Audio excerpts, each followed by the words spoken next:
نحمده والصلاة والسلام على من لا نبي بعده أما بعد فقد قال النبي صلى الله عليه وسلم من لم يدع قول الزور والعمل به فليس لله حاجة في أن يدع طعامه وشرابه أو كما قال النبي صلى الله عليه وسلم۔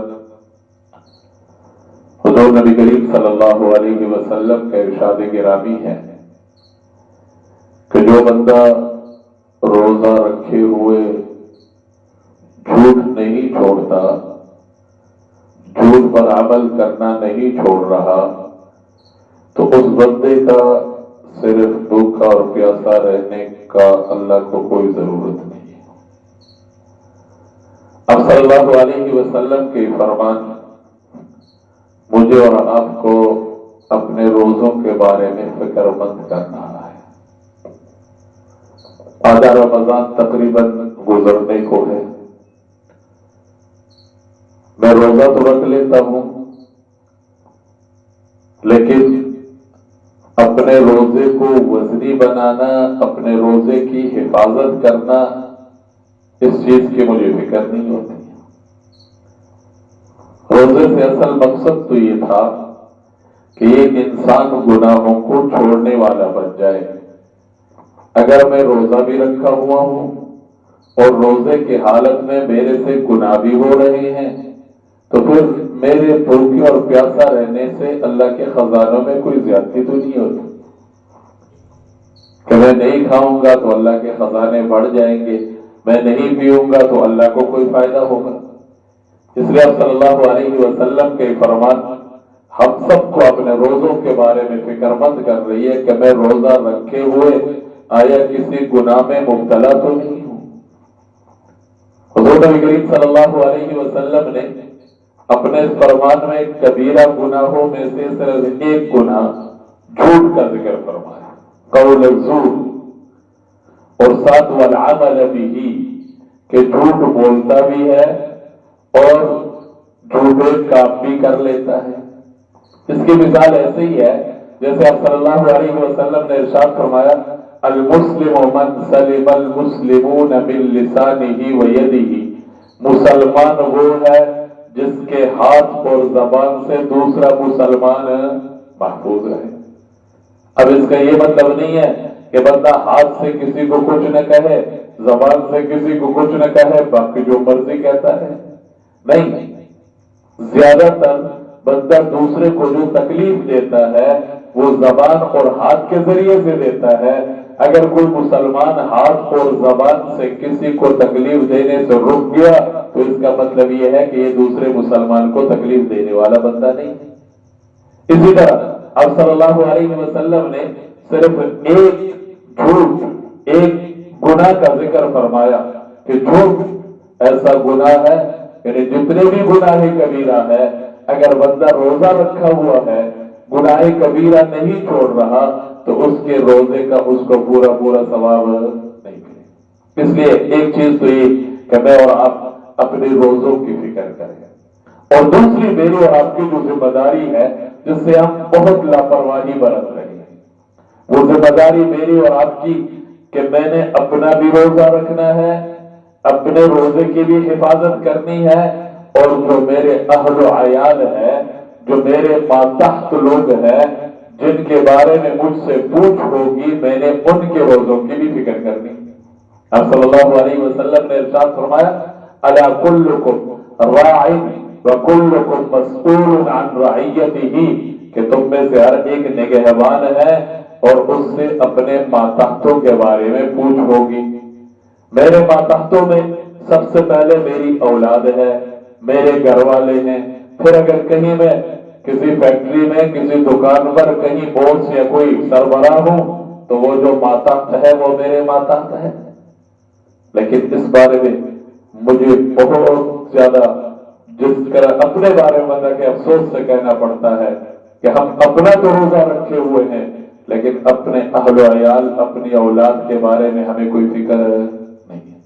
مجھے نہیں پتا میرے گھر میں میرے بچے روزہ نہیں رکھے ہوئے، مجھے نہیں پتا میرے گھر میں میری بچیاں روزہ نہیں رکھ رہی، اگر روزہ رکھ بھی لے تو پھر صرف روزہ ہی رکھا ہوا ہے، مجھے ان کی نمازوں کی فکر کوئی نہیں۔ مجھے یہ نہیں پتا کہ میرے بچے نے روزہ رکھا ہوا، میرا بچہ کدھر کدھر جا رہا ہے، کدھر کدھر بیٹھ رہا ہے، کہاں کہاں وقت ضائع کر رہا ہے۔ تو ہم میں سے ہر ایک سے پوچھ ہوگی کہ اپنے بارے میں بھی پوچھ ہے، اپنے اہل و عیال کے بارے میں پوچھ ہے۔ یہ جس سے پوچھو جی کتنے آج کل اولاد مندی، یہ بہانہ ہے۔ اگر میرا بچہ کہیں ملازمت کر رہا ہے، میرا بچہ دکان کر رہا ہے، میرا بچہ کوئی اور دنیا کا کام کر رہا ہے، اگر وہ ایک دن نہ جائے اگلے دن میں پوچھتا کہ نہیں پوچھتا؟ اگر وہ روز کی ترتیب سے دیہڑی کو کچھ پیسے لا کر مجھے دیتا ہے، ایک دن اس نے نہیں دی، اگلے دن میں پوچھتا ہوں کہ نہیں پوچھتا؟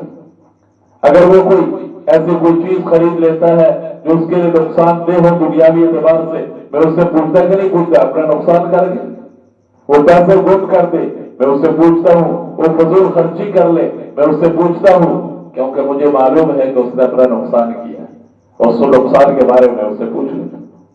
صبح سے لے کر شام تک اگر مجھے اپنے بچوں کے بارے میں پتہ نہیں ہے، صبح سے لے کر شام تک اگر مجھے اپنی اولاد کی فکر نہیں ہے، تو اس پر میری پکڑ ہوگی، اور کل قیامت کے دن اس کے ذریعے سے پوچھا جائے گا مجھ سے، اور میں پکڑا جاؤں گا۔ اس لیے مجھے آپ کو فکر کرنی ہے۔ آدھا رمضان تقریباً گزر گیا، اب جو بقایا آنا ہے کم از کم میں اپنے بارے میں فکر کروں، اپنے روزے کو وزنی بنانے اور اپنے روزے کو محفوظ بنانے کی کوشش کروں، اور محفوظ روزہ ایسے ہوگا کہ میں ہر طرح کے گناہ سے روزے کی حالت میں بچ جاؤں۔ امام غزالی رحمہ اللہ تعالیٰ نے احیاء العلوم میں جس زبان کا ذکر حضور نے فرمایا، امام غزالی رحمہ اللہ تعالیٰ نے 32 گناہ صرف زبان کے لکھے ہیں کہ ایک زبان سے ہم سے کتنے گناہ ہو سکتے ہیں؟ 32۔ جھوٹ بولنا زبان کا گناہ جو عام ہے، غیبت کرنا زبان کا گناہ جو عام ہے، گالت گلوچ زبان کا گناہ جو عام ہے۔ میں باپ ہو کے اپنے گھر میں اپنے بچوں کو جا کر گالیاں دیتا ہوں۔ آپ صلی اللہ علیہ وسلم نے ارشاد فرمایا، سباب المسلم فسوق وقتالہ کفر، مسلمان کو گالی دینا گناہ کبیرہ ہے۔ آپ مسلمان کو، پھر اپنی اولاد، پھر جاندار کو، جانوروں کو بھی گالیاں دی جا رہی ہیں، بے جان چیزوں کو بھی گالیاں دی جاتی ہیں۔ پھر اسی طرح اس زبان کا جو سب سے بڑا گناہوں میں سے ایک گناہ ہے وہ ہے لعن طعن کرنا، لعنت کرنا۔ میں عام طور پر اگر لانتی فلاں لانتی فلاں لانتی، کتنا سخت گناہ ہے۔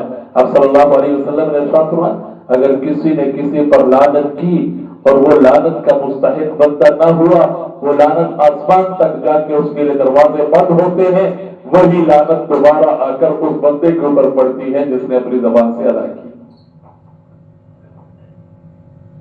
میں تو عام طور پر بازار سڑک پہ جاؤ نا تو لوگ جانوروں کو بھی لانتی لانتی کرتے ہیں۔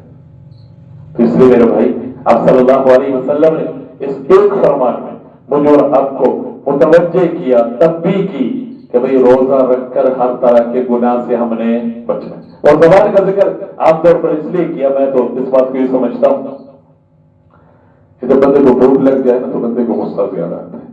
تو بندے کو بھوک لگے، اس کی روٹین میں چینجنگ آ جائے، اس میں نیند کی کمی آ جائے، تو عام طور پر انسان کو غصہ زیادہ ہے۔ اس لیے آپ صلی اللہ علیہ وسلم نے پہلے ہی خطاب میں ارشاد فرمایا کہ بھائی یہ صبر کا مہینہ ہے۔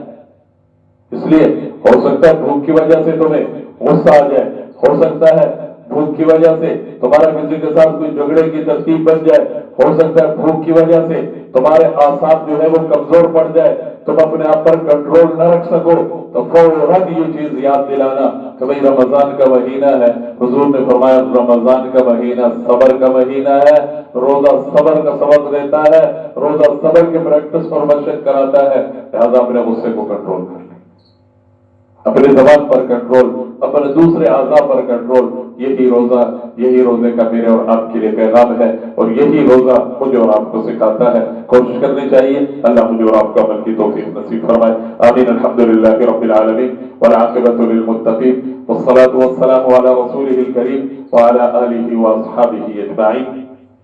ربنا آتنا فی الدنیا حسنہ وفی الآخرۃ حسنہ وقنا عذاب النار۔ ربنا ظلمنا أنفسنا وإن لم تغفر لنا وترحمنا لنكونن من الخاسرين. لا إله إلا أنت سبحانك إنا كنا من الظالمين. ربنا ظلمنا أنفسنا وإن لم تغفر لنا وترحمنا لنكونن من الخاسرين. رب ارحمهما كما ربياني صغيرا. رب اغفر وارحم وأنت خير الراحمين. وصلى الله على النبي الكريم وعلى آله وأصحابه أجمعين برحمتك.